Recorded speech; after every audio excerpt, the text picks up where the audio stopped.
House prices are too high and rents are shooting up. Developers are declaring bankruptcy before finishing construction, leaving new owners stranded. And then there's the lack of security and availability for renters and social housing tenants. As you search for answers to the housing crisis, it's easy to get lost in all the noise. We're here to help you see the big picture. In this season of Homes Not Houses, we're unpacking the different components of the housing system, what the key issues are, who wins and loses from the current system, and try to answer just how housing has become such an enormous problem many decades in the making. With help from a range of housing experts, join us as we break down what led to this policy failure and what we can do to ensure that in the future we can all live in affordable and high-quality homes. My name is Matt Lloyd-Cape, and I'm the director of the Centre for Equitable Housing, an initiative of Per Capita. Our team has been researching the impact of poor housing for the past 15 years.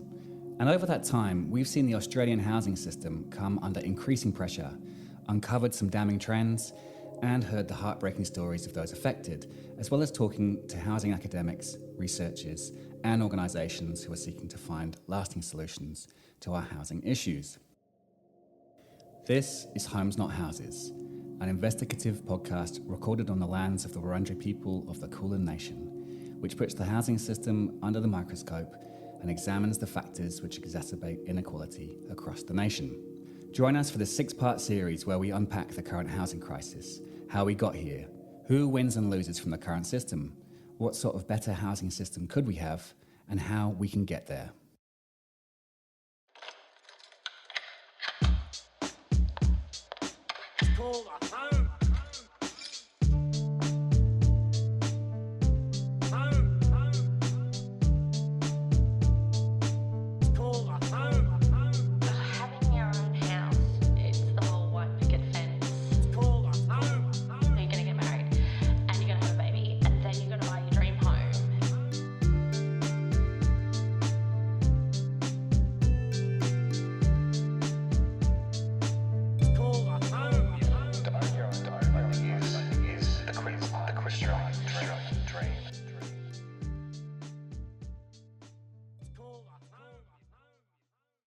Where do we go from here? We've seen over the past few weeks that the problems at play in the housing system are complex, operating in many different policy areas, and have many competing incentives, and have hugely varying timeframes as well. This means that only significant government policy intervention can produce the reforms required. Short-term market incentives simply do not align with the complexity of the overall system. Private interests are incentivized to maximize individual returns, rather than address the social duty we have as a nation to ensure that everyone is appropriately housed. And we've discussed how previous Australian governments and other countries have done this in episodes 3 and 4. One way to begin housing policy reform is to set out some principles for their design. We can start by viewing housing as a right, as is the case under several international laws that apply to Australia. Treating housing as a right for all people living in Australia requires governments to intervene far more heavily to ensure everyone can access a roof over their head. But beyond that, laws such as the International Covenant on Social, Economic and Cultural Rights and the Convention of the Rights of the Child demand that governments go beyond simple shelter and consider the legal security of tenure, affordability, location, cultural adequacy and many other factors. Another good starting point for thinking about housing policy reform comes from the political philosopher John Rawls. Rawls suggests that when we create policies which affect social fairness and equity, we should imagine that we sit behind what he calls a veil of ignorance.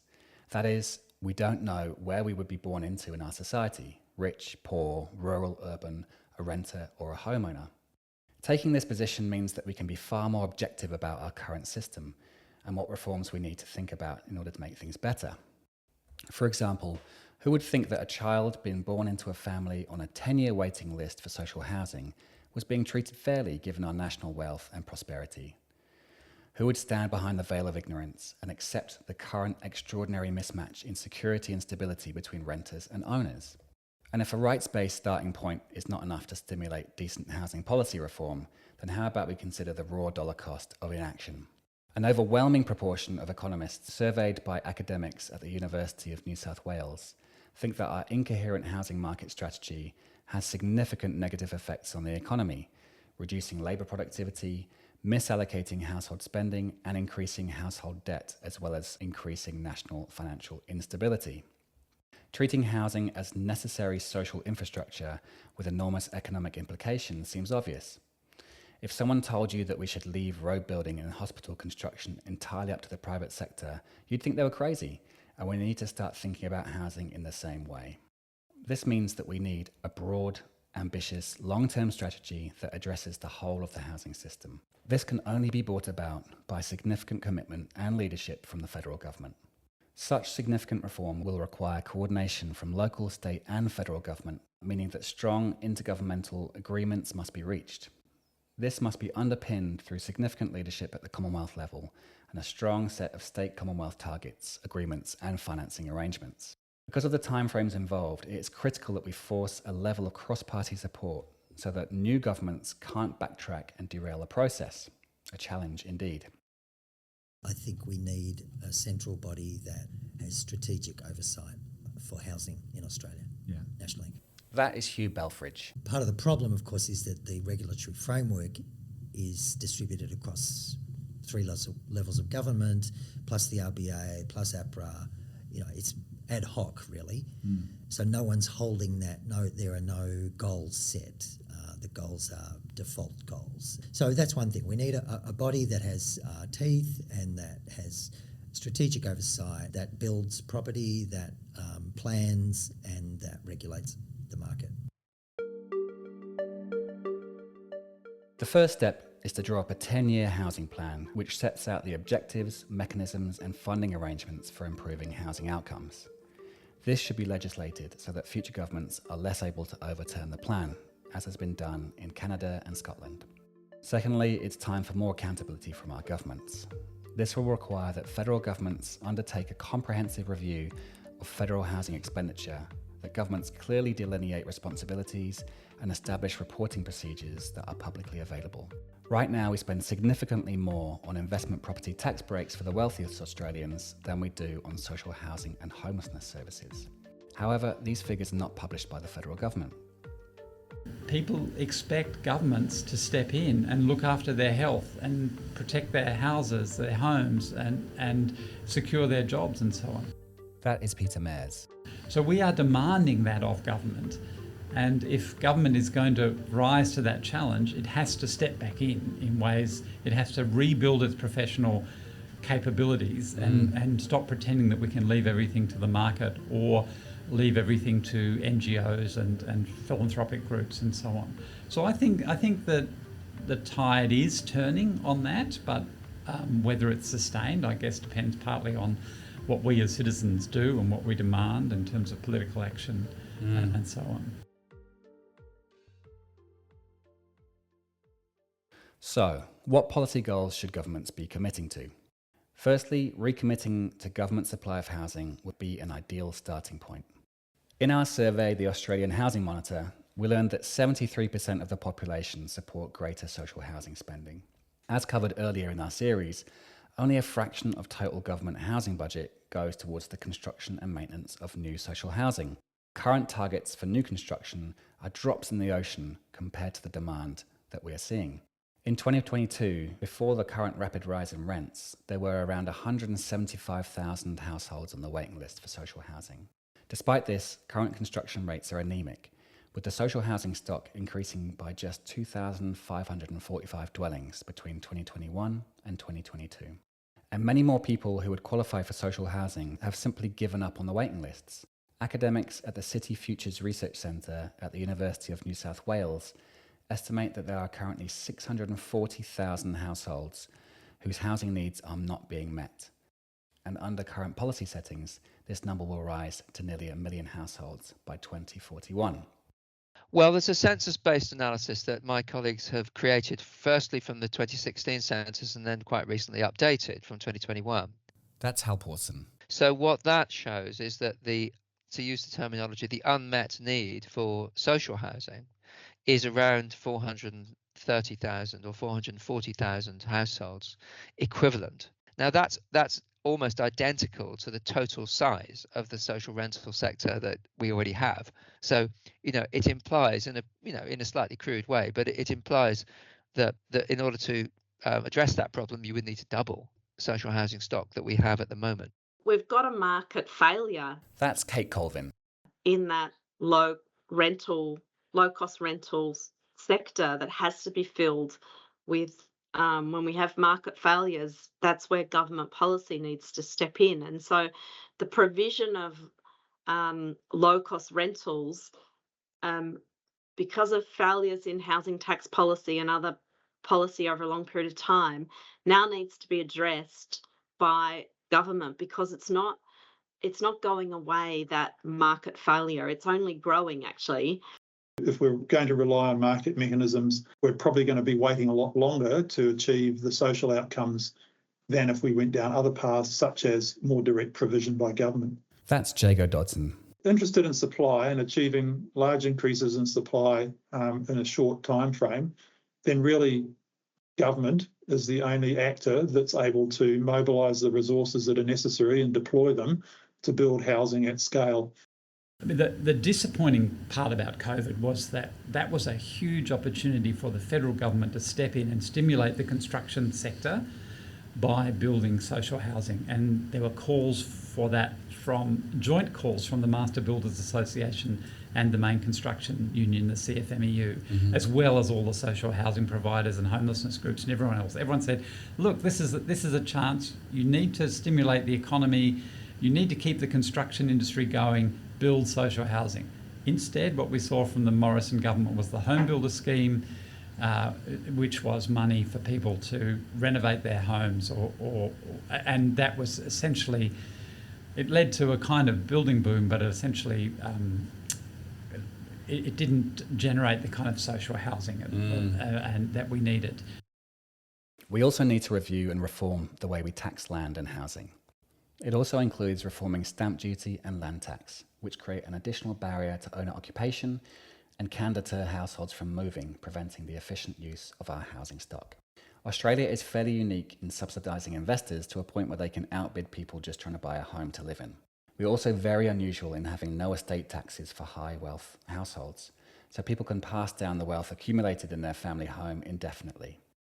Even in the free market USA, wealth taxes have been enforced on high-income households to reduce the growth of intergenerational wealth. This is one of the mechanisms by which intergenerational wealth is eroding the Australian principles of the fair go. So negative gearing, I know there's a current debate about that, and should we abolish it, should we retain it? Simply getting better transparency as to what value the state is getting for the concession that it delivers to private landlords would be a really valuable first step, irrespective of whether we change the level of negative gearing or the access to it. I think that's a really fundamental reform that would be done almost completely cheaply, because it would just require a little extra compliance from landlords. I think that would really illuminate the public conversation about what we're getting for the negative gearing concession as a society. Then we could start to think of ways of reforming it to get better value from it. Could we target it to particular tenant segments like very low income tenants or, say, Centrelink recipients who can't access public or social housing? Even if you choose to try to reform that situation in a very gradual way, over 5 or 10 years, you should be able to get to a position where there's a big argument about how much house prices are really supported by tax concessions, and they should be wound down. But they also say, yes, but they don't have a huge impact on house prices. Well, even if they don't, there is a huge resource there that isn't being put to a good use.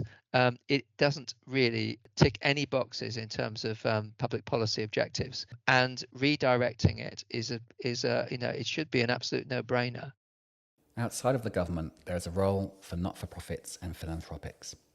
This ranges from philanthropic activity such as the work done by our funders, the V&F Housing Enterprise Foundation, to advocacy work, to the construction and management of social housing, as is undertaken by a growing number of community housing providers.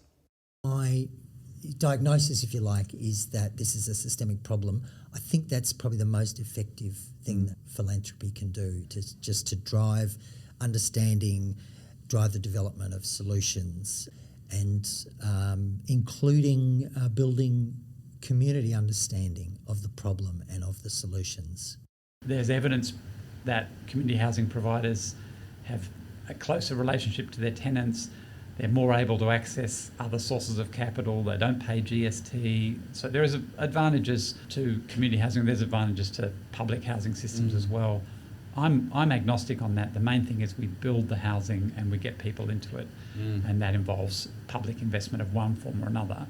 Ideally, we would have a bipartisan commitment that would see us planning over decadal long, 30 years into the future. The Housing Australia Future Fund was established in November 2023, with $10 billion credited to the fund. The HAF will likely lead to the construction of 4,000 social and 4,000 affordable homes per year for the next 5 years. However, many commentators have questioned the effectiveness of this high-profile policy. The problem is, I see, that fund is only good for 5 years, and then it's all committed for the next 25 years. All the returns are committed for 25 years. What I'd like to see is the Labor government adding to that fund every year, say at least $2 billion a year on year, so that it keeps building that fund and keeps building those returns. That's if it's unwilling to simply invest public money, which would be an even better solution.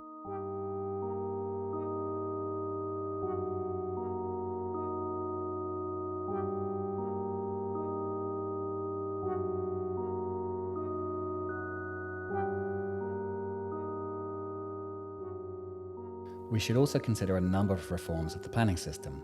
This should include the expansion of inclusionary zoning schemes already in force in parts of South Australia and New South Wales, which mandate or incentivise the provision of affordable housing units within new developments. A suite of policies known as land value uplift can also be used to capture the unearned value from rapid increases in land prices to be spent in ways that benefit the local community. For example, when states invest public money in things like building schools, improving public transport, or changing zoning laws, this produces a windfall for the lucky people who live nearby. Since it's public money which creates these gains, a windfall gains tax is appropriate to share this new value with all the local residents. This tax can be used to pay for the necessary infrastructure to accommodate the growing population in Australia, and it could be one of the many tools used to fight against land banking and speculation. If you can recycle some of the free money that flows from the rezoning uplift, the windfall gain, back into the infrastructure that actually supports the intensification of those places. That's Emily Sims. And we see opportunities from the broadening of the land tax system as being the capacity to actually boost incomes by redistribution or by cutting other taxes elsewhere to increase the productive sectors of our economy. Those rezoning windfalls are actually one of the drivers of speculation. That's Tim Helm. If you're holding the land and it's zoned for 3 stories, and if there's a profitable 3-story project that you could put on that, but it may be rezoned for 6 or 10, then waiting to see if that planning change materialises is a good way to make money. Some groups have also advocated for the loosening of planning regulations in order to drive development and greater density in our cities, providing housing options close to jobs and amenities. Planning is important. We're not suggesting that there should be no planning. We're not even suggesting there should be no zoning. If you look at Yimby Melbourne's Missing Middle report and the pushes from equivalent Yimby orgs around Australia, we're looking at that kind of Parisian density, that's 6 to 8 stories. The reality is that we are currently building homes, and we're building them in the greenfield, and we're building them on the urban fringe. Where's the infrastructure there? Where are the parks and the schools there? These people are being forced to drive to neighbouring suburbs. People do not live inside of interest rates. They do not live inside of mortgages. They live inside of real physical houses, and there aren't enough of them in the places where people want to live. There are certainly ways to improve and streamline planning laws, and increasing the density of our cities would help prevent the negative effects of urban sprawl. However, we also need to be aware that changing planning regulations may increase land prices in these sorts of neighbourhoods and do not ensure a supply of affordable homes, particularly to those most affected by the housing crisis, low-income renters trapped in the private rental market. For this reason, it is essential that we rapidly increase social housing construction and improve the position of renters. Rental reform must ensure a more uniform experience for renters across the country, with a total ban on no-fault evictions being introduced. As a growing share of Australians are living in rentals and living in them for longer, improving renters' rights is growing more and more critical. This includes lengthening contracts when renters want more security, improving quality standards to ensure people do not get sick from damp and poorly heated and cooled homes, and giving a more homeowner-like experience to those who cannot afford to buy into our currently overinflated housing market. That's what we're after. Ensure that we're setting a balance, the right kind of balance for renters and for investors going forward. Future-proofing our housing stock against population growth and issues like climate change means that we will need to improve our building quality standards. For example, the UK made it mandatory that all new build homes had to be double glazed over 2 decades ago, saving residents a huge amount on their heating and cooling bills and reducing the long-term carbon footprint of each home. We also need to ensure that new and emerging issues like Airbnb type accommodation do not exclude long-term residents from their neighbourhoods. Local governments need to understand the local effects of short-term rentals on the rental market and ensure that the benefits that owners and users get do not outweigh the long-term renters' needs. Given the importance of housing for every single Australian and the complexity and variety of the issues at hand, there is a need for central leadership. A common thread mentioned by all our guests was an emphasis for bold federal government leadership in delivering necessary reforms. We need the plan to be ambitious and to be asking the real questions. What drives homelessness and what do we need to do to end it? So it is possible to end homelessness, and if the government sets that as an ambition, then that would drive what scope the plan needs to have. And well, it has to be led by the federal government in league with the states and with local government. We have to have a solution that brings together the 3 tiers of government in Australia, because they all play a role in housing. You know, federal government controls immigration and most of the tax settings. State governments are in charge of land release and broad planning. Local governments have responsibility for local area planning and approvals and so on. So all 3 governments are involved in housing, whether they like it or not. So we need that kind of coordination, but that has to be led from the top. So it's really a call for government to step in. Totally. Yeah. And look, I do think that there are occasionally things that where the government should do stuff that isn't necessarily popular. You know, it shouldn't be a matter of, I mean, I think the work you're doing on trying to find out if there's a groundswell of support for, affordable housing policies is fine. But sometimes the government has to do stuff where there isn't a groundswell, right? I mean, they just like, here is something that is not necessarily popular. Well, I think it is though, but anyway, they think it's not. So, but sometimes you've got to do things that are the right thing to do rather than the popular thing to do. And that's what I think is required here. For the necessary changes to be implemented, it is therefore essential that changes be legislated, long-term and coordinated across institutions and jurisdictions. They must also address the distributional challenges within our housing system, including the need to rebalance the scales away from housing investment towards home ownership. Currently, the federal government has a fantastic opportunity for leadership and intergovernmental coordination through the National Housing and Homelessness Plan that we mentioned back in episode 4. The policy is currently under consultation and aims to set out a 10-year national vision across the responsibilities of different levels of government to help guide future housing and homelessness policy. The contents of this policy could act as a roadmap to ambitious system-wide reform. However, there's also a danger that it could simply lead to continued policy inertia. While the final plan is not yet released, many housing advocates have expressed concern over a lack of ambition, the limited scope of policy areas, a lack of distinction between symptoms and causes of housing issues, and poor consultation with housing specialists and advocacy groups. Abolish monopoly everywhere. Put all men on an equal footing and then trust to freedom. In that way, we would have the most delicate system of cooperation that can possibly be devised by the wit of man. The fight of labour is not against capital, it is against monopoly.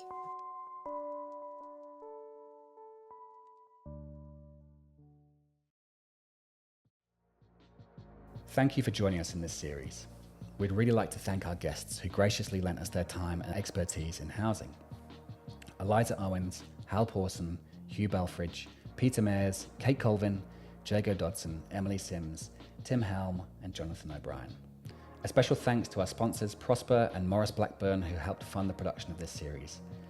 And of course, a thank you to the team at the Centre for Equitable Housing and Per Capita who helped research, write and produce this show. If you'd like more information about the show, such as references and credits, or the CEH's reports into housing, please visit either percapita.org.au or Centre for Equitable Housing, all one word, .org.au. Finally, thank you, the listener, for joining us on this journey. I'm Matt Lloyd-Cape, and this has been Homes Not Houses.